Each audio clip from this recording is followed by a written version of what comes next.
కొండనైనా ఢీ కొట్టి మీకు న్యాయం చేస్తానని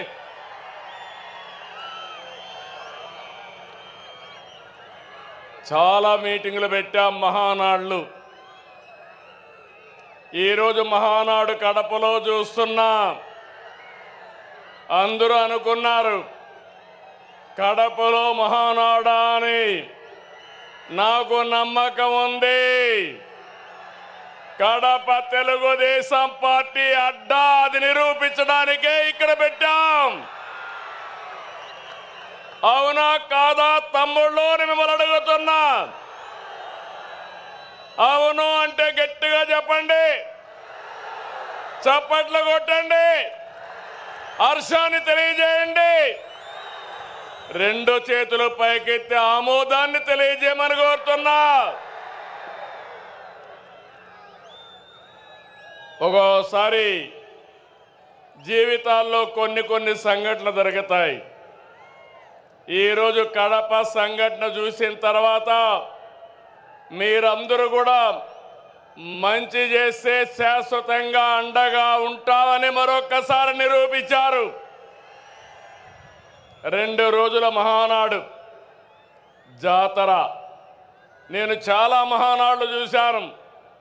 కార్యకర్తలు కూడా ఒక రకంగా వచ్చేవారు, కానీ ఈసారి మాత్రం ప్రతి క్షణం అనుక్షణం చాలా శ్రద్ధగా కూర్చున్నారు.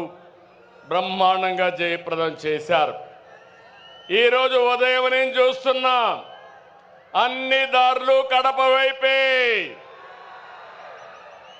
కడప దిగ్బంధం అయిపోయింది.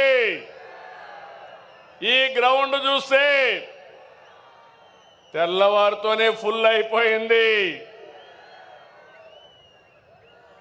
ఈరోజు ఎప్పుడు కూడా మన మీటింగులు టైం కంటే ఒక అర్ధ గంట ఆలస్యంగా జరిగేది, కానీ ఈసారి మాత్రం టైం కంటే 3 గంటల ముందే మన మీటింగ్ ప్రారంభమైంది. ఏం తమ్ముళ్ళు, మీ రుణం తీర్చుకోవాలి. కూటమి ప్రభుత్వం ఏర్పడ్డాక మొదటి మహానాడు దేవుని కడపలో జరిగింది. రెస్పాన్స్ అదిరింది, సూపర్ హిట్ అయింది. ఇక్కడ ఒక విషయం మీకు చెప్పాలి. గత ఏడాది 2వ తేదీ ప్రజాగళం ఎన్నికల సభలో కడపకొచ్చాను. ఆ రోజు ఒక మాట చెప్పాను, కడప రాజకీయం మారుతోంది, కడప గడపలో మార్పు స్పష్టంగా కనిపిస్తుందని ఆ రోజు చెప్పాను. అది మీరు చూస్తే అహంకారంతో విర్రవీగే వారికి ఎన్నికల్లో కడప జిల్లా ప్రజలు అద్భుత చైతన్యంతో తీర్పు చెప్పారు.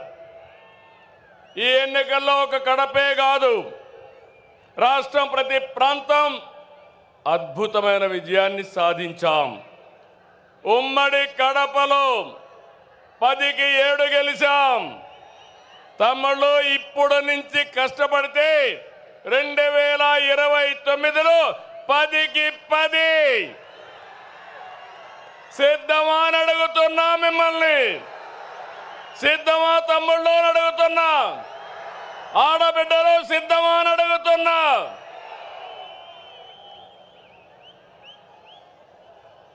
ఈ ఎన్నికల్లో రాయలసీమ ప్రజలు అద్భుతమైన తీర్పిచ్చారు. 52 సీట్లకి 40 సీట్లు కూటమిని గెలిపించారు. ఇందులో టీడీపీ 40 దాకా